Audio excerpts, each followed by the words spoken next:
जय भारत विद्यार्थी मित्रांनो, आत्ताच सरांनी सांगितलं की करिअरविषयी मार्गदर्शन आम्ही करणार आहोत. आता तुम्ही म्हणाल हे तर 12वीचं वर्ष आहे, मग आता करिअरचं काय, आम्हाला तर अभ्यासाचं पडलं आहे. पण विद्यार्थी मित्रांनो, आपण इतका परीक्षा देतो, अभ्यास करतो, हा सर्व खटाटोप कशासाठी हो? निश्चितच आपल्याला एक चांगलं करिअर घडवायचं आहे आणि त्यामुळे आपण करिअरचं तर पाहणारच आहोत. त्याआधी तुम्हाला मी परीक्षेची तयारी कशी करायची याबाबत सुद्धा सांगणार आहे. आता आपण पाहतो की बऱ्याच विद्यार्थ्यांना अगदी काठावर 35% मार्क पडतात, तर बरेच विद्यार्थी हे 99% मार्कसुद्धा घेतात. मग हा मार्कातला इतकं तफावत का हो? कारण सगळ्या विद्यार्थ्यांना पुस्तकं तीच आहेत, अभ्यासक्रम तोच आहे, शिकवणारे शिक्षकसुद्धा तेच आहेत. मग मार्कामध्ये इतका 60-70%चा फरक का? जे 99% मार्क घेतात त्यांना 24 तासापेक्षा जास्त तास मिळतात का? निश्चितच नाही, 24 तासच मिळतात. मग बरं, तुम्ही म्हणाल की हे विद्यार्थी हुशार आहेत. आता एक सांगतो, आईन्स्टाईन, ज्याला आपण बुद्धिमत्तेचा आयकॉन मानतो, आईन्स्टाईन गेल्यानंतर त्यांच्या बुद्धीचं मॅपिंग केलं गेलं आणि असं दिसून आलं की आईन्स्टाईनचा फक्त 12.8% मेंदू वापरला गेला होता. आपला सर्वसामान्यांचा सुद्धा 11 ते 13% हा मेंदू वापरला जातो. मग बुद्धिमत्तेत जर 2 ते 3% फरक असेल तर मार्कांमध्ये इतका फरक का पडतो? तर विद्यार्थी मित्रांनो, आपण आपल्या अभ्यासामध्ये स्मार्ट अभ्यास पद्धतीचा वापर करत नाही. आता तुम्ही म्हणाल ही स्मार्ट अभ्यास पद्धती काय आहे, किंवा ज्याला आपण अभ्यासाचा अभ्यास म्हणतो हे काय आहे, तर आपण थोडक्यात पाहूयात. स्मार्ट अभ्यास म्हणजे फक्त आता स्मार्ट अभ्यास केल्यानंतर आपल्याला जास्त अभ्यास करावा लागणार नाही असं नाही. स्मार्ट अभ्यासाला हार्डवर्कची सुद्धा जोड हवीच, तर आपण निश्चितच सगळेजण 90%पर्यंत पोहोचू शकू. बरं, आता मला सांगा, 9वीपर्यंत तुम्हाला कोणी परीक्षेला सोडायला आलं होतं का? निश्चितच नाही. पण 10वी आणि 12वीची बोर्डाची परीक्षा म्हटलं की सगळे पालक आपल्याला सोडवायला येतात. मी बरेचदा पाहतो की मुलांना मोटरसायकलवर, ॲटो रिक्षामध्ये पालक सोडवायला येतात आणि परीक्षेला जाताना ही मुलं ॲटोमध्ये असो, मोटरसायकलवर बसलेली असो, अगदी मागे बसून वाचत असतात. काही काही मुले तर परीक्षा हॉलपर्यंत वाचत असतात. सरांनाच म्हणावं लागतं की अरे आता परीक्षेची वेळ झाली, चल पुस्तक बाजूला ठेव आणि परीक्षा हॉलमध्ये. बरं, इतका अभ्यास आपण करतो, पण बऱ्याच विद्यार्थ्यांचा एक प्रॉब्लेम आहे. निश्चित तुम्हालाही बरेच वेळा हा प्रॉब्लेम येत असेल. साधारणतः आपण परीक्षा हॉलमध्ये गेलं की एखाद्या विद्यार्थ्याला एखादा प्रश्न आठवत नाही, एखाद्या विद्यार्थ्याला 2 प्रश्न आठवत नाहीत, एखाद्याला 3 प्रश्न आठवत नाही. बरं, ज्यानं अभ्यास केला नाही त्याला काहीच आठवत नाही. ज्यानं अभ्यास केला नाही त्याला काही आठवत नाही, हा प्रॉब्लेम नाही. हां, पण ज्यानं अभ्यास केला आहे आणि परीक्षेत आठवत नाही, हा निश्चितच प्रॉब्लेम आहे ना. मग आता याचा आपण थोडा शास्त्रीय दृष्टिकोनातून अभ्यास करूयात. आता अभ्यास करणारे 2 प्रकारचे प्राणी असतात. पहा, आपण टी व्ही पाहत असो, मोबाईल खेळत असो, तर आई म्हणते अभ्यास करणं, 12वीचं वर्ष आहे. मग आपण काय करतो, लगेच पुस्तक घेतो, 5-6 पानं वाचतो. 5-6 पानं वाचले की आईला वाटते लेकराने खूप अभ्यास केला बाबा, चल बाबा जेवायला. आता दुसरे प्राणी घोकमपट्टी करणारे, पहिले वाचणारे, दुसरे घोकमपट्टी करणारे. मग आपल्या 12वीला सायन्समध्ये गॉस थेरम आहे, पाठ करणारे लगेच पाठ करतात. Total normal electric induction over close surface equal to the algebraic sum of the electric charges enclosed by that surface. झाली ना घोकमपट्टी. पण गोची तेव्हा होते जेव्हा यातला एखादा शब्दच आठवत नाही आणि मग पुढचं काहीच आठवत नाही. साधारणतः आपण हे 2 प्राणी सोडले तर अभ्यास करणारे वेगळे प्राणी आपल्याला पाहायला मिळत नाहीत. आता आपण परीक्षा हॉलमध्ये गेल्यानंतर काय करत असतो ते पहा. आपण वाचत असतो का? नाही. आपण घोकमपट्टी करत असतो का? नाही. मग काय करत असतो, तर आपण परीक्षा हॉलमध्ये गेल्यानंतर आठवत असतो. त्याला शास्त्रीय भाषेत रिटेन्शन ऑफ मेमरी किंवा रिकॉल ऑफ मेमरी म्हणतात. मग आता प्रॉब्लेम कुठे आहे पहा. अभ्यास करताना आपण वाचतोय, परीक्षा हॉलमध्ये आठवतोय. आपण घोकमपट्टी करतोय, परीक्षा हॉलमध्ये आठवतोय.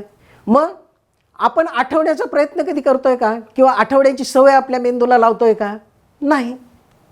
मग नेमकं परीक्षेमध्ये गेल्यानंतर मेंदू हा आपल्याला साथ कशी देईल? आता तुम्हाला एक सोपं उदाहरण सांगतो. मुलींनो, तुम्ही सगळ्याजणी झाडता ना? अरे नाही, अरे लाजायला काय झालं, मी पण झाडतो. बरं, मी आधी झाडत नव्हतो. एकदा आम्ही सगळे मित्र कंपनी मिळून बाहेर जेवायला जाणार होतो. सहज रिमाइंडर म्हणून मित्राला फोन केला, अरे संध्याकाळी आपल्याला जेवायला जायचं आहे ना, निघ लवकर. तो म्हणाला मला अर्धा एक तास लागेल. मी म्हटलं का बाबा? तो म्हणाला सर मी भाजी चिरतोय. मी म्हटलं भाजी चिरतोय का, वहिनी गावाला गेल्यात का? तो म्हणाला नाही. मी म्हटलं मग तू भाजी का चिरतोय? नाही म्हणे आम्ही कामाची वाटणी केली. मी तिला भाजी चिरायला आणि स्वयंपाकात मदत केली तर ती मला धुणं भांड्याला मदत करते. मी म्हटलं हरी बोला जावा, मग अशी वेळ येण्यापेक्षा आपण छोटी मोठी कामं करा. लग्नानंतर ही चालू केलं झाडायला. आणि झाडताना आपण पहा उजव्या हाताने झाडतो, झाडू हातात घेतो जर उजव्या असाल तर, आणि डाव्या हातात सुपली घेतो. झाडणं झाल्यानंतर डाव्या हातात सुपली धरली की केर सुपलीत ढकलतो. बरं, मला एखाद दिवशी उजव्या हाताला मार लागला आहे, मी डाव्या हाताने झाडण्याचा प्रयत्न केला आहे, झाडता येईल का? नाही, कारण मी माझ्या डाव्या हाताला सवयच लावलेली नाही. मग जन्मजात मला उजव्या हाताला झाडण्याची सवय होती का? नाही, तर मी ती हळूहळू लावली. तसंच आपल्या मेंदूचं आहे. आपण मेंदूला आठवण्याची सवयच लावत नाही आणि त्यामुळं काय होतं विद्यार्थी मित्रांनो, आपण नेमकं परीक्षेत गेलं की आठवतच नाही. मग आता हा जो प्रॉब्लेम तुम्हाला सॉल्व्ह करायचा असेल तर आपल्याला आपल्या अभ्यास पद्धतीमध्ये थोडा बदल करायला हवा. मग काय करायचं? साधारणतः आपण 1 तास अभ्यास करत असू तर मन लावून 3 ते 4 पानं 20 ते 25 मिनटं वाचा. मग नंतर ते पुस्तक बाजूला ठेवायचं आणि शांत डोळे झाकून आपण जे काही वाचलंय ते आठवण्याचा प्रयत्न करा. काही जणांना 20% आठवेल, काही जणांना 30% आठवेल, काही जणांना 50% आठवेल.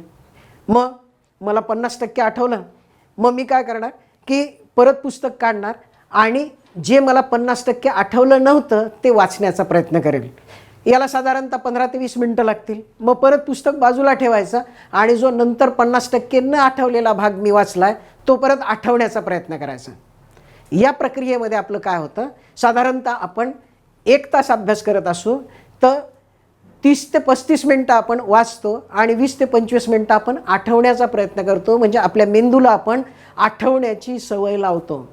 असेच अभ्यास पद्धतीमध्ये तुम्ही बदल केला तर निश्चितच 3 ते 4 महिन्याच्या प्रॅक्टिसनंतर तुम्हाला न आठवण्याचा प्रॉब्लेम येणार नाही. कारण आपल्या मेंदूमध्ये साधारणतः 11 कोटी न्यूरॉन्स असतात. आपण काय करतो, या न्यूरॉन्सवर फक्त माहिती ठेवण्याचं काम करतो. मग या न्यूरॉन्समधून माहिती काढता सुद्धा आली पाहिजे, त्याची प्रॅक्टिस आपण करतच नाही. मग अभ्यास पद्धतीमध्ये थोडा जर बदल केला तर निश्चितच तुम्हाला ती माहिती काढता सुद्धा येईल आणि वेळेवर ती माहिती आठवेल सुद्धा. बरं, या अभ्यास पद्धतीमुळे फक्त न आठवण्याचा प्रॉब्लेम सॉल्व्ह होतो असं नाही, तर याचे मल्टिपल फायदेसुद्धा होतात. बरेच विद्यार्थी येतात, पालक येतात आणि त्यांची तक्रार असते की सर आमच्या पोराची लिहिण्याची स्पीड फारच कमी आहे.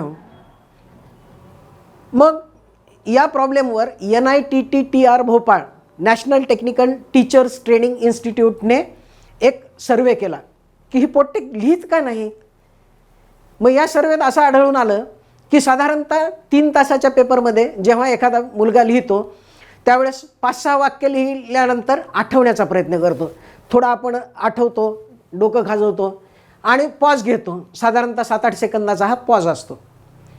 मग परत लिहितो, परत पॉज घेतो. तर या 3 तासाच्या पेपरमध्ये हा जो आठवण्याचा वेळ असतो याची बेरीज केली, समेशन केली तर साधारणतः 30 ते 35 मिनिटे हा वेळ आठवण्याचा असतो.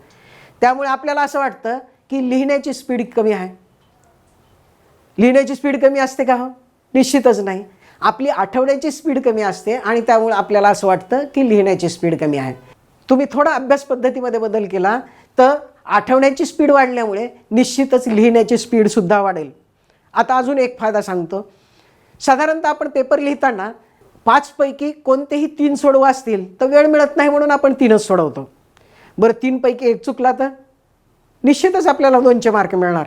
पण आपल्याला जर वेळ असेल तर आपण 4 सोडवू शकतो आणि 4 सोडवल्यानंतर एखादा जर चुकला तर आपले कोणतेही मार्क कटणार नाहीत. हा एक फायदा आहे. दुसरा फायदा असा आहे की बरेच मुलं काय करतात की पेपरमध्ये प्रश्न एखादा विचारलेला असतो पण ऐनवेळी उत्तर आठवत नाही. मग काय करणार, जी माहिती आहे ती लिहून काढ. अशाने मार्क मिळतात का? हो, निश्चितच नाही. आपलं आन्सर टू दी पॉईंट पाहिजे आणि हे जर टू दी पॉईंट आन्सर तुम्हाला पाहिजे असेल तर प्रॉपर वेळेला प्रॉपर उत्तर आठवलं पाहिजे. मग हे आठवण्यासाठी काय, आपली जी अभ्यास पद्धती आहे ती कामाला येते. आपण जर अभ्यास पद्धतीत बदल केला थोडा तर आपल्याला निश्चित आन्सर निश्चित वेळेला आठवेल आणि तुमचं उत्तर जे आहे ते टू दी पॉईंट होईल. असे अनेक फायदे एक अभ्यास पद्धती बदलल्यामुळे होतात. यालाच आपण अभ्यासाचा अभ्यास किंवा स्मार्ट अभ्यास पद्धती म्हणतो. आता दुसरं असं की आपण आपल्या अभ्यास पद्धतीमध्ये मेमरी टेक्निकचा वापर कधीच करत नाही. बरं, लहानपणापासून आपले शिक्षक आपल्याला सांगत असतात. मलाही लहानपणी दिशा तर लक्षात यायच्या, पण उपदिशांचं काय फारच कन्फ्युजन व्हायचं. मग माझ्या बाईंनी मला एक युक्ती सांगितली, तू एक शब्द लक्षात ठेव, तुला सगळ्या दिशा उपदिशा परफेक्ट लक्षात राहतील. काय शब्द होता तो? आदन नावाचा मुलगा पावा वाजवतोय आणि त्याचे स्वर उ इ पू आहेत. आग्नेयेपासून जर आपण क्लॉकवाईज डायरेक्शनने चालू केलं तर आ आग्नेय, द दक्षिण, न नैऋत्य, प पश्चिम, वा वायव्य, उ उत्तर, ई ईशान्य आणि पू पूर्व. आल्या ना सगळ्या दिशा. असाच मेमरी टेक्निकचा वापर जर आपण आपल्या अभ्यास पद्धतीमध्ये केला तर. आता एक बायोलॉजीचं सोपं उदाहरण सांगतो. बायोलॉजीमध्ये तुम्हाला क्रेब्स सायकल आहे. कोणी सांगू शकेल का हे सायकल? अरे कोणीच नाही. 4 मार्काला दरवर्षी हमखास विचारला जाणारा प्रश्न आहे. बरं, एका कॉलेजमध्ये असाच प्रश्न विचारला. एक पोरगं झोपलं होतं, त्याला हलवून विचारलं, सांग क्रेब्स सायकल. ते बिचारं उठून म्हणालं, आई शपथ सर, ही सायकल मी कधीच पाहिली नाही. जोक्सा पाठ. आता झोपेत उठवून जरी तुम्हाला विचारलं तरी क्रेब्स सायकल सांगता आलं पाहिजे. हा हमखास येणारा प्रश्न आहे. सगळ्यांना अगदी 2 मिनिटात पाठ होईल अशी स्मार्ट ट्रिक सांगू. आपण आपल्या अभ्यासात मेमरी टेक्निकचा वापर करून हे अगदी सोपं करू शकतो. एक वाक्य लक्षात ठेवा, our city is kept safe and secure from mosquito. आता या वाक्यातील पहिली अक्षरं घ्या. O for oxalate, C for citrate, I for isocitrate, K for keto glutamate, S for succinyl, F for fumarate आणि एम फॉर मॅलेट. आहे ना सोपं? विद्यार्थी मित्रांनो, मी तुम्हाला सुरुवातीला जय भारत म्हणालो. आहे ना वेगळेपण? ग्रामीणमध्ये असंच वेगळेपण आहे. काही वेगळेपण म्हणजे वाईट नाही, वेगळं म्हणजे चांगल्याहून चांगलं, दी बेस्ट. तुम्ही म्हणाल असं काय वेगळेपण आहे ग्रामीण कॅम्पसमध्ये? मी येथे फक्त 3 बाबी सांगू इच्छितो. मूलभूत संकल्पना स्पष्ट करत दर्जेदार शिक्षण देणे, प्रत्येक विद्यार्थ्याला कमीत कमी 2 नोकऱ्या देण्यास सज्ज आणि विद्यार्थ्यांना शिस्त लावणे. दर्जेदार शिक्षण म्हणजे नेमकं काय असा प्रश्न तुम्हाला पडला असेल. वर्गातील सर्वच्या सर्व विद्यार्थ्यांनी 100 पैकी 98 गुण मिळवले तर ती संस्था दर्जेदार शिक्षण देते असं समजलं जातं काय? निश्चितच नाही. आमच्या दृष्टीने तर नाहीच नाही. जर एखादा प्रयोग नेमकं कोणत्या तत्वावर कार्य करतो, त्या तत्वावर आधारित कोणती यंत्र चालतात, या तत्वावर आधारित पुढे काय सुधारणा करता येईल, या तत्वाचा व्यावहारिक उपयोग काय, याचा विचार जर संस्थेचा विद्यार्थी करत असेल तर त्या संस्थेला आम्ही दर्जेदार मानतो. समजलं का? विचारलं तर सर्वच हो म्हणतील, पण चेहऱ्यावरून तर दिसतंय की फारच कमी विद्यार्थ्यांना समजलं. आता ग्रामीणमध्ये आम्ही सगळं सोपं करून कसं सांगतो ते पहा. चौकोनी ठोकळा, डस्टरसारखा आकार, दंडगोल पेनसारखा आकार व गोल गोटीसारखा आकार, या तिन्ही वस्तू लोखंडाच्या व सारख्याच वजनाच्या आहेत. या आपण एका टेबलावर ठेवल्या, त्यांना पुढे ढकलायचे आहे. तर कोणत्या वस्तूला ढकलण्यासाठी कमी बल म्हणजेच फोर्स लागेल? गोटी. हां, हे उत्तर अगदी बरोबर आहे. पण का? आता घोडं आणलं ना. विचार करून सांगा अचूक कारण काय ते? गोटी व टेबलाचं संपर्क क्षेत्र, ज्याला आपण सरफेस ऑफ कॉन्टॅक्ट म्हणतो, हा सर्वात कमी आहे आणि त्यामुळे येथे घर्षण सर्वात कमी होते व त्यामुळे गोटी ढकलण्यासाठी सर्वात कमी बल लागते. डस्टर व टेबलमधील संपर्क क्षेत्र जर आपण घेतलं तर सर्वात जास्त आहे आणि त्यामुळे घर्षणसुद्धा जास्त. पर्यायाने आपल्याला अधिक बल लागते.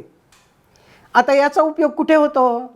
गाडीचे चाक, बेअरिंग, जिथे घर्षण कमी करायचे आहे या वस्तू गोल असतात. मग घर का गोल केलं जात नाही? कारण तिथे घर्षण नसतेच. बरं, मग कारचं काय? तर समोरचा भाग अगदी चौकोनी न करता थोडा निमुळता व वक्र केला जातो, जेणेकरून हवेचं घर्षण कमी व्हावे. त्याला आपण एरोडायनामिक शेप असं म्हणतो. आता यातील तत्व काय? तर सरफेस ऑफ कॉन्टॅक्ट कमी केल्यास बल कमी लागते. विसराल का जन्मभर? नाही ना. असंच ग्रामीणमध्ये शिकवलं जातं.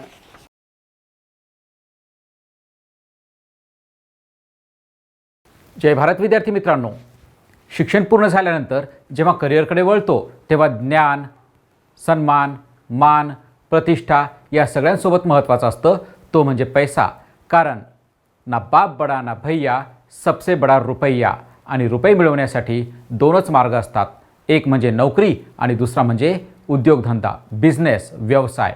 आणि आम्ही सल्ला देतो की बिझनेस करण्याच्या आधी 2-3 वर्ष अनुभव घ्या नोकरीचा.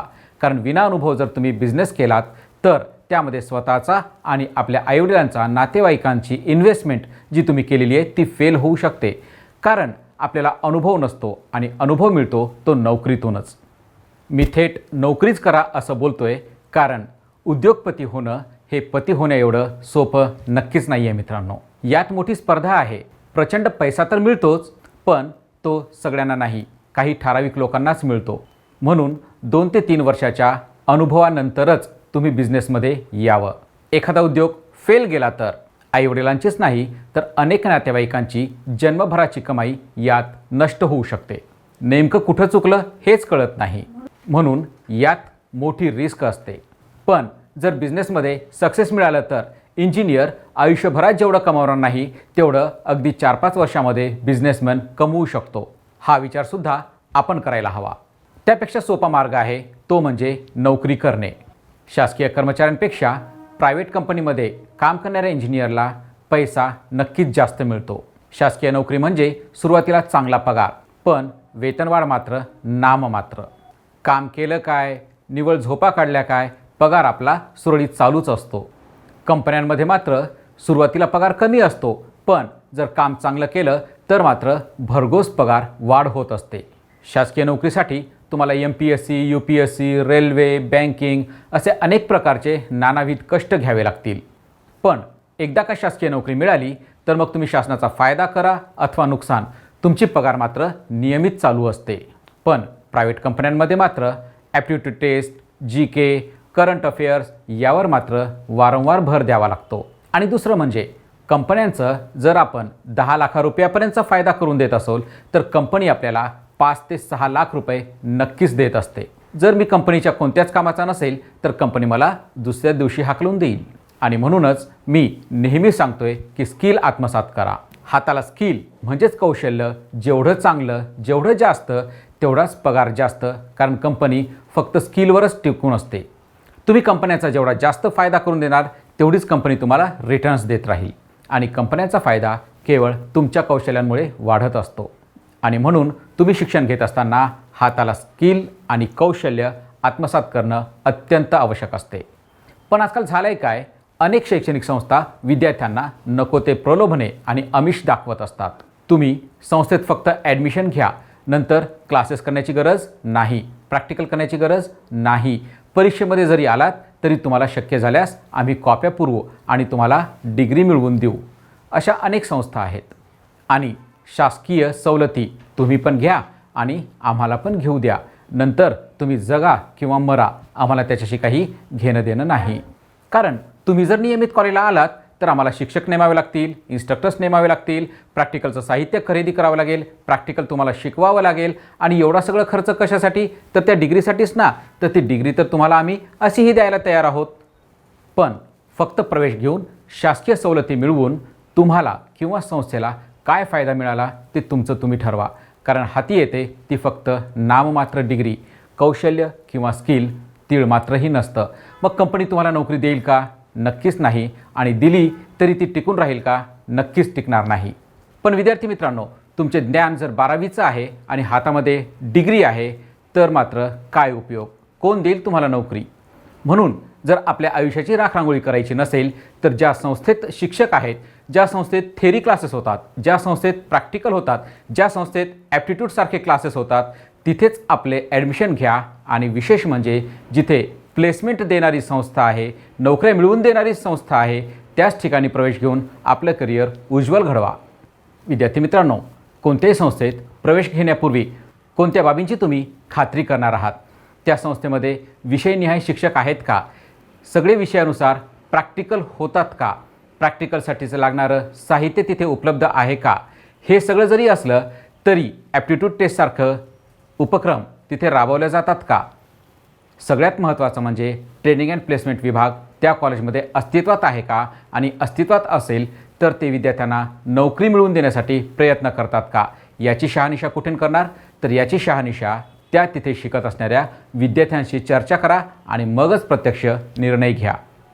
कोणताही विद्यार्थी कंपन्या फिरून स्वतः नोकरी मिळवू शकत नाही, कारण कंपनी फिरून स्वतः नोकरी मिळवणं एवढं सोपं नाही.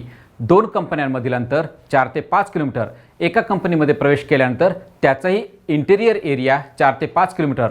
पण आपल्याला कोणी मुळात तिथे प्रवेशच देत नाही, मग नोकरी तर दूरचीच गोष्ट. आणि म्हणूनच चांगल्या मार्काची डिग्री आहे, स्किलही आहे, परंतु कॅम्पस प्लेसमेंटच ॲक्टिव्ह नाही, त्याचा काही उपयोग होणार नाही आणि आपल्याला नोकरी मिळणार नाही. आणि म्हणूनच ट्रेनिंग अँड प्लेसमेंट डिपार्टमेंटच्या वतीने कॅम्पस इंटरव्ह्यू अरेंज करून तुमची प्रत्यक्ष मुलाखतीद्वारे निवड झाली तर तुम्हाला नोकरी, अन्यथा आईवडिलांनी कमावलेल्या पैशावरच स्वतः मात्र भाकरीचे तुकडे मोडत बसण्याची वेळ तुमच्यावर येते. आणि म्हणूनच संस्था निवडीचा उत्कृष्ट निकष म्हणजेच कॅम्पस प्लेसमेंट हाच आहे. म्हणजेच काय तर सर्वात जास्त कॅम्पस प्लेसमेंट असणाऱ्या संस्थेची तुम्ही निवड करा आणि फुकट ॲडमिशन देणारी, नियमित क्लासेस न घेणारी संस्था तुम्ही लाथाडा, कारण त्यामुळे तुमचं करिअर नक्कीच बिघडू शकतं. तर मग मित्रांनो, नोंदणी कशी करायची? इयत्ता 12वी झाल्याच्या नंतर 12वी आणि MST-CET ही एंट्रन्स परीक्षा दिली तरच तुम्हाला इंजिनिअरिंगला ॲडमिशन मिळत असतं.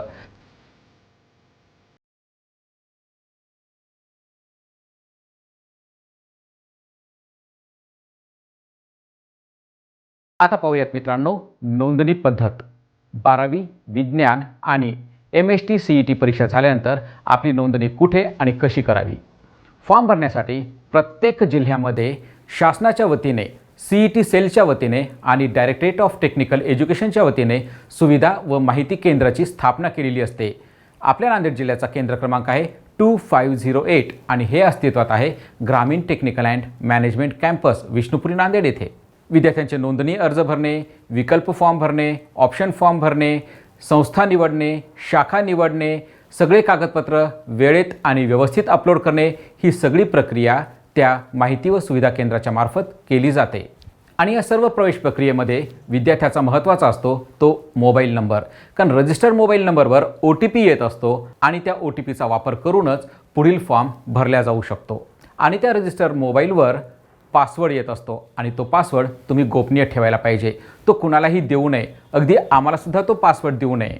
जर ग्रामीणमध्ये तुमचा प्रवेश निश्चित करायचं ठरलं असेल तरच मात्र तो पासवर्ड तिथे द्या, कारण एक पासवर्ड दिल्यामुळे तुमचा प्रवेश रद्द होऊ शकतो, चुकीची ब्रँच मिळू शकते, चुकीचं कॉलेज मिळू शकतं आणि आपलं भवितव्य धोक्यात येऊ शकतं. आणि त्यामुळे तुमचं आर्थिक आणि शैक्षणिक नुकसान होण्याची शक्यता नाकारता येत नाही. काही प्रायव्हेट संस्था मात्र विद्यार्थ्यांना खूप छान प्रकारे फसवतात. विद्यार्थ्यांना सांगतात की 200 किंवा 300 ऑप्शन्स भर, त्यातले 25-30 ऑप्शन्स विद्यार्थ्याच्या मनाने भरले जातात आणि त्याच्यानंतर पुढचे 4-5 ऑप्शन्स मात्र ती संस्था मनानेच टाकत असते, जिथे विद्यार्थ्यांना नको ते ॲडमिशन घ्यावं लागतं किंवा प्रवेश प्रक्रियेतून बाद व्हावं लागतं. आणि मग झालेल्या नुकसानीस कोण जबाबदार? तर आपण स्वतःच. आणि म्हणून जर आपल्या प्रवेशाची निश्चित खात्री झाली असेल तरच आपला पासवर्ड तज्ज्ञ आणि विश्वासू व्यक्तीच्या हातात द्या, अदरवाईज स्वतःचं नुकसान करून घेऊ नका. आणि मग असे लोक काय करतात की नको त्या संस्थेमध्ये ॲडमिशन घेऊन टाकतात आणि त्या संस्थेकडनं कमिशनचे पैसे उकळतात आणि आपलं मात्र आर्थिक नुकसान होऊन जातं. आता होतंय काय? मी जर विचारलं तर इंजिनिअरिंग कोणाला करायचं आहे तर बहुतांश मुलं म्हणतात हो मला पण इंजिनिअरिंगच करायचं आहे. पण MST-CETचा फॉर्म भरतच नाही.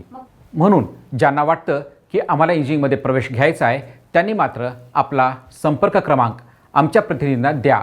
म्हणजे काय होईल की जेव्हा MST-CETचे फॉर्म तयार होतील त्यावेळेस तुम्हाला नक्कीच आठवण करून दिल्या जाईल. कारण MST-CETचा फॉर्म भरला तरच ॲडमिशन किंवा तरच आपल्याला इंजिनिअरिंगला प्रवेश मिळू शकतो. आणि मोबाईल नंबर दिल्यामुळे आम्ही तुमचा इंजिनिअरिंगचा फॉर्म भरू का? नक्कीच नाही. कारण इंजिनिअरिंगचा फॉर्म भरायचा म्हटल्यानंतर MST-CETचं रजिस्ट्रेशन करायचं म्हटल्यानंतर ओपन कॅटेगरीला 800 रुपये तर रिझर्व्ह कॅटेगरीला 600 रुपये खर्च येतात. आणि ते कोण करणार आणि का करणार? ज्यांना तुमच्या भविष्याशी खेळायचं आहे ते लोक असं कदाचित करतील, पण आम्ही असं बिलकुल करणार नाही. तुमच्या संमतीशिवाय तुम्ही OTP दिल्याच्या नंतरच तुमच्या प्राधान्य क्रमांकानुसारच तुम्हाला ॲडमिशनसाठी सहकार्य केल्या जाईल. मागील 41 वर्षापासून संस्था कार्यरत आहे. या 41 वर्षामध्ये कोणत्याही विद्यार्थ्याला किंवा इतर नागरिकाला संस्थेने फसवलेलं नाही आणि तुम्हालाही नक्कीच फसवणार नाही, यावर मात्र विश्वास ठेवा. यासोबतच माहिती व सुविधा केंद्रावर तुम्हाला कोणकोणत्या शासकीय सवलती आहेत, कोणकोणते कागदपत्र लागणार आहेत, ते कसे काढायचे, कुठे काढायचे आणि शिष्यवृत्तीचा लाभ कसा घ्यायचा याचीसुद्धा तज्ज्ञ मार्गदर्शकांकडून माहिती मिळत असते. त्यामुळे आपला फॉर्म भरत असताना आणि 2508 या सुविधा केंद्रावर आपला प्रवेशाचा फॉर्म निश्चित करा आणि उज्ज्वल भवितव्य आणि आपले ध्येय नक्की गाठा. All the best. थँक्यू.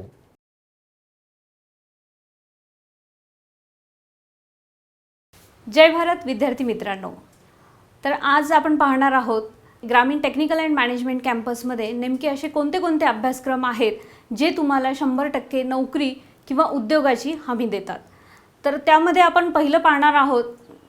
तर त्यामध्ये आपण आधी बघूयात की 12वी सायन्स ज्यामध्ये MST-CET जी PCM ग्रुपमधून दिलेले विद्यार्थी आहेत यांच्यासाठी कोणते कोणते पर्याय उपलब्ध आहेत. तर त्यामध्ये पहिला पर्याय आहे तो म्हणजे BTech कम्प्युटर इंजिनिअरिंग व दुसरा पर्याय आहे तो म्हणजे BTech safety and fire engineering. तर विद्यार्थी मित्रांनो, तुम्हाला सर्वांनाच BTech कम्प्युटर इंजिनिअरिंगविषयी माहिती आहे, पण तुमच्यासाठी आज नवीन विषय आहे तो म्हणजे BTech safety and fire engineering. नेमका हा अभ्यासक्रम काय आहे आणि त्यासाठी कुठल्या कुठल्या नोकरीच्या संधी उपलब्ध आहेत या आपण आज बघणार आहोत. तर BTech safety and fire engineering हा अभ्यासक्रम जो आहे तर तो महाराष्ट्रामध्ये फक्त 2च महाविद्यालयामध्ये चालतो. त्यापैकी एक महाविद्यालय आहे ते म्हणजे ग्रामीण टेक्निकल अँड मॅनेजमेंट कॅम्पस. तर विद्यार्थी मित्रांनो, आता आपण बघूया की BTech safety and fire engineering हा अभ्यासक्रम पूर्ण केल्यानंतर आपल्याला नेमक्या नोकरीच्या संधी कुठे उपलब्ध आहेत. तर हा अभ्यासक्रम पूर्ण केल्यानंतर तुम्हाला भारताबरोबरच भारताच्या बाहेर अनेक देशांमध्ये तुम्हाला नोकरीच्या संधी उपलब्ध आहेत. जसे की ऑइल प्रोड्युसिंग कंट्रीज ज्या आहेत ज्याच्यामध्ये अरब देश अग्रेसर आहे, त्याचबरोबर रशिया, अशा ठिकाणी तुम्हाला नोकरी आहेत. त्याचबरोबर भारतामध्ये जेवढेही शासकीय कार्यालय असतील किंवा शासकीय अग्निशामक दल असेल या ठिकाणी तुम्हाला सेफ्टी ऑफिसर, फायर ऑफिसर आणि त्याचबरोबर सेफ्टी अँड फायर ऑफिसर अशा विविध पदांवर तुम्हाला नोकरीच्या संधी उपलब्ध आहेत.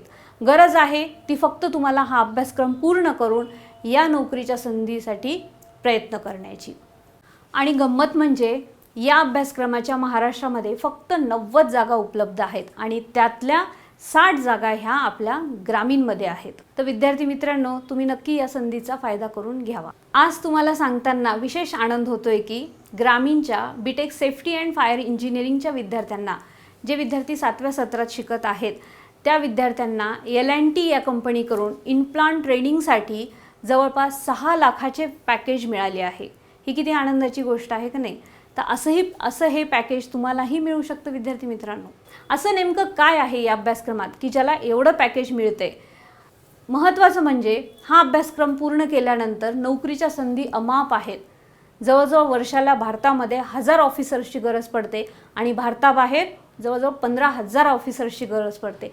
पण महाराष्ट्रात जागा किती आहेत? फक्त 90. तर त्यामुळे मागणी जास्त आणि पुरवठा कमी अशी स्थिती ह्या अभ्यासक्रमाच्या बाबतीत दिसून येते. तर विद्यार्थी मित्रांनो, तुम्हाला जर ही अशी गोल्डन अपॉर्च्युनिटी जर मिळवायची असेल तर नक्की या अभ्यासक्रमाकडे वळा. पुढील 15 ते 20 वर्ष तरी निश्चितपणे हा अभ्यासक्रम पूर्ण केल्यानंतर विद्यार्थ्यांना नोकरीच्या अमाप संधी आहेत.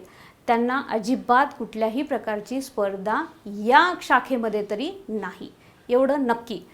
सद्यस्थिती जर बघितली तर बीटेक सेफ्टी अँड फायर इंजिनिअरिंगच्या विद्यार्थ्यांना स्पर्धा खूप कमी पाहण्यात येते, कारण की जागाच कमी आहेत आणि मागणी जास्त आहे. आणि सध्याच्या कंडिशनमध्ये जर तुम्ही बघायला गेलात तर स्पर्धा जास्त कुठल्या क्षेत्रात आहे तर ती आहे कम्प्युटर आणि इलेक्ट्रॉनिक्स. कारण जवळपास 1 लाख विद्यार्थी महाराष्ट्रातून तर 15 लाख विद्यार्थी भारतातून हा अभ्यासक्रम करून बाहेर पडत आहेत. तर मला सांगा की जिथे स्पर्धा कमी आहे तिकडे तुम्ही जाणार का जिथे स्पर्धा खूप जास्त आहे तिकडे तुम्ही जाणार, याचा विचार तुम्ही करायचा आहे. तर आता आपण बघूयात इंटिग्रेटेड कोर्सेस विषयी. तर इंटिग्रेटेड कोर्सेस म्हणजे नेमकं काय, तर 12वी नंतर तुम्हाला जिथे पदवी व पदव्युत्तर असे दोन्ही अभ्यासक्रमासाठी एकूण 6 वर्ष लागतात, पण जर समजा तुम्ही इंटिग्रेटेड या अभ्यासक्रमाला प्रवेश घेतलात तर तुम्हाला 5 वर्षामध्येच 12वी नंतर 5 वर्षामध्येच तुमचं ग्रॅज्युएशन प्लस पोस्ट ग्रॅज्युएशन अशा दोन्ही डिग्र्या कंप्लीट होऊ शकतात. आणि हे अभ्यासक्रम राबवणारे मराठवाड्यातील एकमेव कॉलेज म्हणजे ग्रामीण टेक्निकल अँड मॅनेजमेंट कॅम्पस. या 6 वर्षाच्या ऐवजी जो 5 वर्षामध्ये आपण पदवी व पदव्युत्तर असे दोन्हीही डिग्री घेऊ शकतो. यासोबतच इंटिग्रेटेड या अभ्यासक्रमामध्ये नवीन राष्ट्रीय शैक्षणिक धोरणानुसार तुम्हाला कोणत्याही वर्षी त्या अभ्यासक्रमातून तुम्ही तुमचा प्रवेश रद्द करू शकता व पुढे चालून तुम्ही कोणत्याही वर्षी तुम्हाला परत जर प्रवेश घेण्याची इच्छा झाली तर तुम्ही त्यामध्ये प्रवेश घेऊ शकता. म्हणजे multiple exit and multiple entry अशा पद्धतीचं तुम्हाला यामध्ये सुविधा देण्यात आलेली आहे. तर इंटिग्रेटेड अभ्यासक्रम नेमकं काय आहे हे तुम्हाला मी एक उदाहरण देऊन समजावण्याचा प्रयत्न करते. समजा एखादा विद्यार्थी शैक्षणिक वर्ष 25-26 मध्ये त्याने इंटिग्रेटेड सिव्हिल अँड स्ट्रक्चर या अभ्यासक्रमासाठी प्रवेश घेतला, तर तो 25-26 मध्ये असेल फर्स्ट इयरला आणि 26-27 मध्ये तो विद्यार्थी जाईल सेकंड इयरला.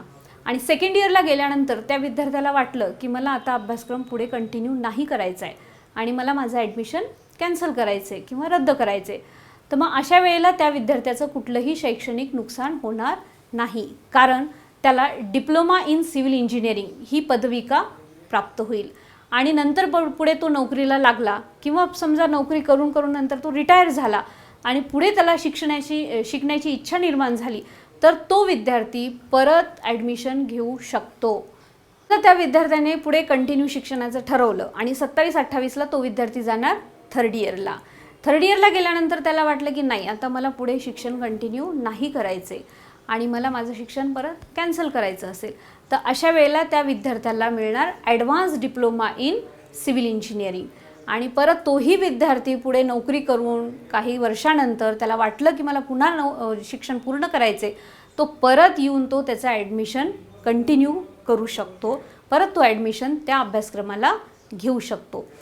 शैक्षणिक वर्ष 25-26 मध्ये ॲडमिशन घेतलेला विद्यार्थी जर सपोज त्यांनी कंटिन्यू शिक्षण केलं आणि 28-29 शैक्षणिक वर्ष 28-29 मध्ये तो विद्यार्थी जाणार फायनल इयरला, म्हणजेच बीटेक सिव्हिल इंजिनिअरिंग ही डिग्री त्याला प्राप्त होणार. आणि नंतर मग एका वर्षामध्ये जर त्याने कंटिन्यू केलं, जसं की 29-30 वर्ष शैक्षणिक वर्ष 29-30 पर्यंत जर तो कंटिन्यू राहिला त्याच अभ्यासक्रमामध्ये, तर त्याचं एमटेक हे सुद्धा कंप्लीट होऊ शकतं. म्हणजे ह्या अभ्यासक्रमामध्ये तुम्ही मल्टिपल एक्झिट आणि मल्टिपल एंट्री अशा वेगवेगळ्या पॅटर्नमध्ये तुम्ही तुमचं UG प्लस PG असा अभ्यासक्रम पूर्ण करू शकता. तर आहे की नाही नवीन राष्ट्रीय शैक्षणिक धोरण विद्यार्थ्यांच्या फायद्याचं? तुम्हाला असं वाटत असेल की 6 वर्षाच्या ऐवजी आपल्याला 5 वर्षामध्ये बीटेक प्लस एमटेक शिकवण्यात आलेलं आहे, म्हणजे 1 वर्ष आपलं शैक्षणिक नुकसान झालेलं आहे का? तर असं अजिबात नाही. प्रत्येक सत्रामध्ये तुम्हाला एक विषय अधिकचा शिकून या 1 वर्षाची पूर्तता इथे करण्यात आलेली आहे. त्यामुळे तुम्ही निश्चिंत राहा, तुमच्या कुठल्याही प्रकारचे शैक्षणिक नुकसान यामध्ये झालेले नसेल. या उलट या शैक्षणिक धोरणामध्ये तुमचा फायदाच झालेला आहे की ज्यामध्ये तुमचं 1 वर्षही कमी लागलेलं आहे. आणि दुसरी गोष्ट म्हणजे आर्थिकदृष्ट्या जिथे तुम्हाला 1 वर्षाची एक्स्ट्रा फीस लागायची होती ती फीस कमी झालेली आहे आणि त्याच 1 वर्षामध्ये तुम्ही नोकरीला लागून जात आहेत, म्हणजे तिथे तुमचे 4-5 लाख रुपये फायदा प्लस इकडे तुमच्या फीसचा 1 लाख रुपयाचा फायदा, तर असे मिळून जवळपास तुमचे 5-6 लाखाचा फायदा या इंटिग्रेटेड कोर्सच्या माध्यमातून होत आहे. तर आता आपण बघूयात कोणते कोणते इंटिग्रेटेड कोर्सेस हे ग्रामीणच्या परिसरामध्ये राबविले जातात. तर त्यामध्ये पहिलं आहे ते म्हणजे MTech civil and structural engineering, MTech food engineering, MTech electrical and power engineering, MTech electronics with AI, MTech mechanical engineering and automation. तर मग आले लक्षात, या अभ्यासक्रमात तुम्हाला प्रवेश घेऊन 4 वर्षात मिळवता येते अभियांत्रिकी पदवी किंवा 5 वर्षामध्ये पदव्युत्तर पदवी, आणि तेही स्पेशलायझेशन सहित. आता दुर्दैवाने ग्रुपिंग निघालं नाही किंवा CETमध्ये जर कमी मार्क्स पडले तर इंजिनिअरिंग करण्याचा दुसरा मार्ग म्हणजे पॉलिटेक्निकच्या थेट द्वितीय वर्षाला प्रवेश घेणे व पॉलिटेक्निक कंप्लीट झाल्यानंतर परत BTECच्या सेकंड इयरला थेट प्रवेश घेणे व अशा प्रकारे तुम्ही तुमची BTEC इन इंजिनिअरिंगची डिग्री कंप्लीट करू शकता. पण या प्रकारामध्ये तुम्हाला 1 वर्ष अधिकचं शिक्षण घ्यावं लागेल. MST CET व 12वीच्या परीक्षेसाठी चांगला अभ्यास करा. चांगले महाविद्यालय मिळविण्यासाठी आमच्याकडून खूप साऱ्या शुभेच्छा. आता आपण 12वी नंतरचा दुसरा पर्याय बघूयात, तो म्हणजे नीट ही परीक्षा देऊन MBBSला प्रवेश कसा घ्यायचा. महाराष्ट्रात MBBSच्या 10,543 जागा आहेत. त्यापैकी 4,500 जागा ह्या शासकीय आहेत, तर 6,000 जागा ह्या प्रायव्हेट मेडिकल कॉलेजच्या आहेत. यात यश मिळवणे म्हणजे जीवनाचं मोठं युद्ध जिंकण्यासारखं आहे, कारण MBBS म्हणजे नक्कीच मोठं अचीवमेंट असेल. म्हणूनच प्रचंड मोठी स्पर्धा आहे. तुम्ही यात नक्कीच यश मिळवावं अशी आमच्याकडून तुम्हाला मनापासून शुभेच्छा. जर समजा MBBS तुम्हाला नाही मिळालं तर निराश होऊ नका. याला अजून पर्याय आहेत. तुम्हाला BAMS, BDS, BHMS किंवा फिजिओथेरपिस्ट अशा मार्गाने सुद्धा तुम्हाला मेडिकल फील्डमध्ये जाता येतं. जर समजा पहिल्यांदा तुम्हाला प्रवेश मिळाला नाही तर मग रिपीट केल्यावर प्रवेश मिळेलच याची सुद्धा शाश्वती नसते. पहिल्या वेळी जर 600 गुण मिळाले तर केवळ 2%च विद्यार्थी 650पर्यंत जाऊ शकतात. बाकी सर्व विद्यार्थी 600 पेक्षाही खाली येतात. त्यामुळे 2दा-3दा रिपीट करून पालकांना बुडवू नका. सोबतच तुमच्या आयुष्यातले अमूल्य अशी महत्त्वाची वर्ष रिपीटच्या नादामध्ये तुम्ही वाया घालवत आहात. जास्तीत जास्त तुम्हाला जर वाटते गॅरंटी आहे तर एखादं वर्ष तुम्ही रिपीट करू शकता, पण पुढे रिपीट करायचंच नाही असं तुम्ही मनाशी खूणगाठ बांधा. पण ज्यांना मेडिकल फील्डमध्येच इंटरेस्ट आहे, पण दुर्दैवाने जर त्यांना आत्ता सांगितल्याप्रमाणे मेडिकलच्या शाखा नाही मिळाल्या तर मेडिकल फील्डशी संलग्नित डॉक्टरांना गरज असतेच असे पॅरामेडिकल अभ्यासक्रम आणि डॉक्टरांची व रुग्णांची सेवा करता येते. त्यात सर्वात प्रथम आहे डिप्लोमा किंवा degree in medical lab technology म्हणजेच DMLT किंवा BMLT. दुसरा अभ्यासक्रम आहे डिप्लोमा किंवा degree in operation theatre technician म्हणजेच DOTT किंवा BOTT. आणि यातलाच तिसरा अभ्यासक्रम आहे bachelor in medical imaging technology म्हणजेच BMIT. असे 100% नोकरी देणारे अभ्यासक्रम आमच्या ग्रामीण टेक्निकल अँड मॅनेजमेंट कॅम्पसमध्ये चालतात. सोबतच BSc बायोकेमिस्ट्री व MSc बायोकेमिस्ट्री हे पदवी व पदव्युत्तर दोन्ही अभ्यासक्रम या परिसरात आहेत. त्यामुळे ज्यांचा मेडिकलला नंबर लागलेला नाही अशा विद्यार्थ्यांनी ह्या अशा विविध पॅरामेडिकल अभ्यासक्रमाचा विचार करणे योग्य राहील. मागील काही वर्षांपासून कम्प्युटर इंजिनिअरिंगला CETमध्ये नंबर लागत नाही, इलेक्ट्रॉनिक्ससुद्धा मिळालेले नाही. त्यामुळे तुम्हाला आम्ही स्पष्ट सांगू इच्छितो की civil, mechanical, electrical, food technology यापैकी कोणतीही शाखा निवडा, त्यात कौशल्य मिळवा आणि कम्प्युटर इंजिनिअरिंगसारखंच किंबहुना त्याहीपेक्षा जास्त पॅकेज असणारं यात सेफ्टी अँड फायर इंजिनिअरिंगचा सुद्धा विचार करावा, ज्याची माहिती मी तुम्हाला सुरुवातीलाच दिलेली आहे. पण कम्प्युटर इंजिनिअरिंगच पाहिजे आणि त्यातच करिअर करायचं आहे तर BHOK अभ्यासक्रम, cyber security and digital forensic किंवा BHOK IoT तसेच BCA किंवा BCA अँड IT अशा अभ्यासक्रमांमध्ये प्रवेश घेऊन कम्प्युटर क्षेत्रात उज्ज्वल भविष्य घडविता येतं. तर आता आपण पाहूया की ॲग्रिकल्चरशी संबंधित अभ्यासक्रमांना प्रवेश कसा घेता येईल. काही विद्यार्थ्यांना कृषी क्षेत्रामध्ये रस असतो किंवा अनेकांना स्पर्धा परीक्षेसाठी कृषी अभ्यासक्रम करावयाचा असतो.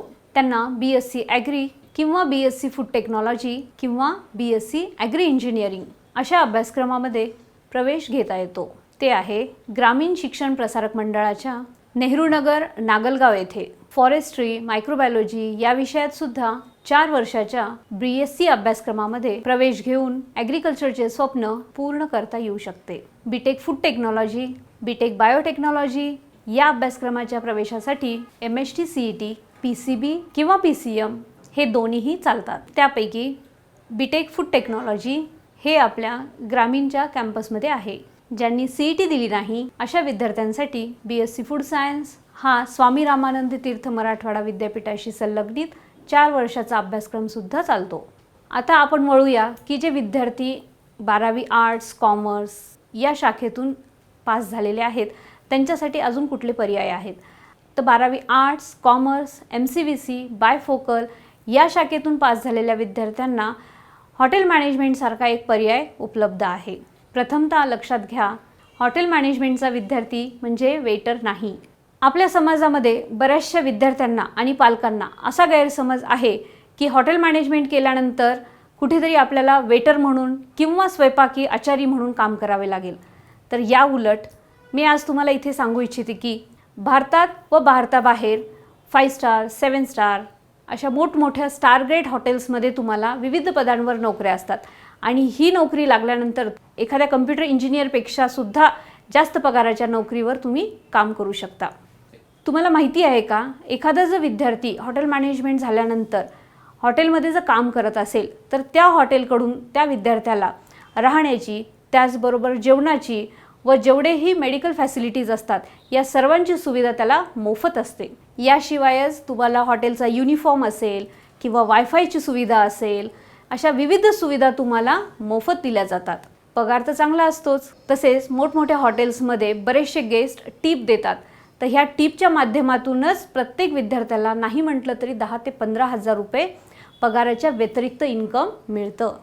कारण आयुष्यामध्ये जोडीदार वगळता तुम्हाला आयुष्यात लागणाऱ्या सगळ्या गोष्टी ह्या त्या नोकरीच्या माध्यमातून पुरविल्या जातात आणि महिन्याकाठी कमीत कमी 50,000 हे तुम्हाला भारतातील कुठल्याही स्टार ग्रेड हॉटेल्समध्ये मिळतील.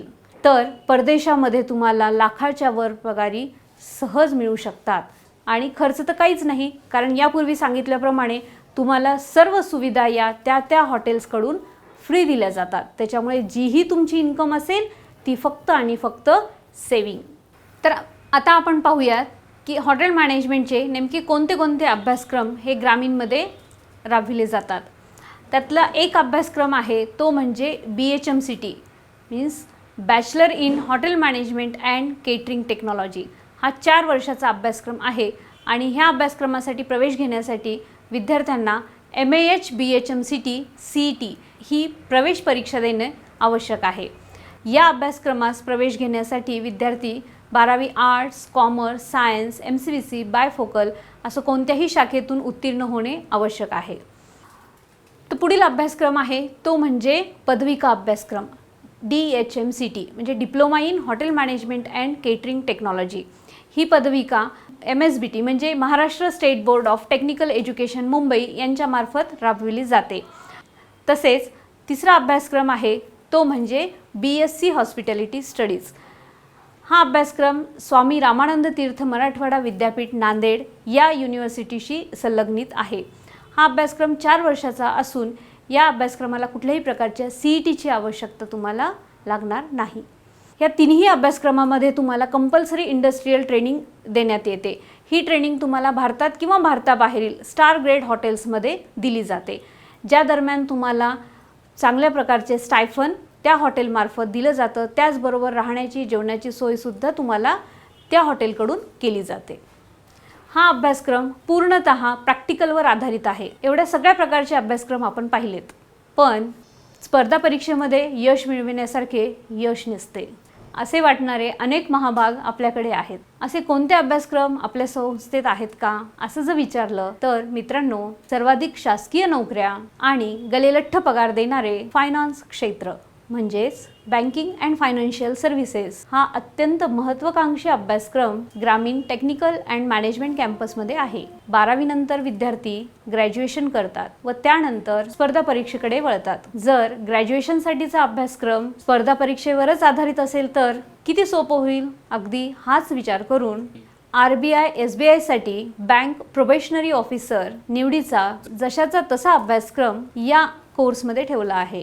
सोबतच स्टेनोग्राफी अँड सेक्रेटरियल प्रॅक्टिसेस हा बॅचलर अभ्यासक्रम मराठी व इंग्लिश भाषेतून ग्रामीणमध्ये शिकविला जातो. स्टेनोग्राफी, हॉटेल मॅनेजमेंट हे अत्यंत सोपे अभ्यासक्रम आहेत, ज्यामध्ये विद्यार्थ्यांनी प्रवेश घेतला, नियमित कॉलेज केलं तर उज्ज्वल भविष्य नक्कीच आहे. 12वी नंतर MBBS वगळता जवळपास सर्वच प्रकारचे अभ्यासक्रम आम्ही ग्रामीणमध्ये राबवतो. तुम्हाला आठवणही राहणार नाही असे जवळपास 42 अभ्यासक्रम संस्थेत चालतात. ही संस्था प्रामुख्याने ज्या अभ्यासक्रमानंतर ताबडतोब नोकरी देता येते असेच अभ्यासक्रम चालविण्यावर भर देते. संस्थेत शिकत असलेला फक्त ग्रामीणचाच विद्यार्थी नाही तर इतर संस्थेत शिकत असणाऱ्या विद्यार्थ्यांसाठी सुद्धा नोकरी देण्याचा आम्ही प्रामाणिक प्रयत्न करत असतो. इतरांसाठी तर प्रयत्न करतो, तर ग्रामीणच्या विद्यार्थ्यांना कमीत कमी 2 व जास्तीत जास्त पगाराच्या जॉब ऑफर्स देतो. यापेक्षा जास्तीचे सांगण्याची गरज तुमच्यासारख्या हुशार होतकरू विद्यार्थ्यांना नक्कीच नाही. तर विद्यार्थी मित्रांनो, मला आशा आहे की तुम्हाला ही सर्व माहिती नक्कीच समजली असेल आणि पुढे तुम्ही जे 12वी नंतर प्रवेश घेणार आहात तो प्रवेश घेताना एकदा शांत डोक्याने विचार करून मगच त्या प्रवेश प्रक्रियेमध्ये सामील व्हा. आणि हां, प्रत्येक अभ्यासक्रमाला शासकीय सवलती सहजतेने तुम्हाला उपलब्ध होऊ शकतात. त्याच्यामुळे आर्थिक अडचणीची बाब समोर आणून कुठल्याही शिक्षण प्रणालीतून बाहेर पडू नका. योग्य ते निर्णय घेऊन आपले आयुष्य उज्ज्वल बनविण्याचा प्रयत्न करा.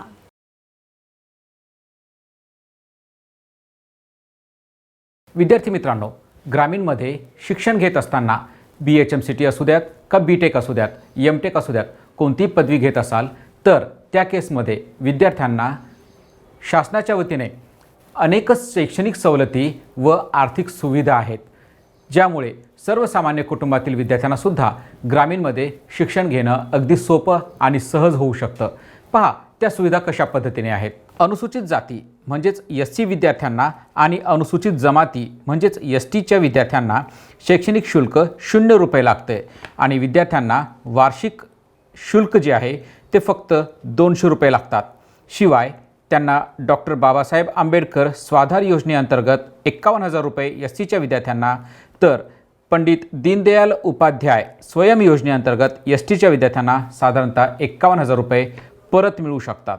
विमुक्त जाती व भटक्या जमाती म्हणजेच VJNT SBC या विद्यार्थ्यांना शैक्षणिक शुल्क तर माफ असतेच, पण वर्षभराची फीस केवळ 5,583 रुपयेच लागतात आणि जीवन ज्योती सावित्रीबाई फुले स्वाधार योजनेअंतर्गत साधारणतः 51,000 रुपये परत मिळत असतात. OBC म्हणजेच इतर मागास प्रवर्गांसाठी 50% शैक्षणिक शुल्क माफ असते, तर विद्यार्थ्यांना लागतात फक्त 37,068 रुपये आणि जीवनज्योती सावित्रीबाई फुले स्वाधार योजनेअंतर्गत 51,000 रुपये शासनाकडनं परत मिळू शकतात.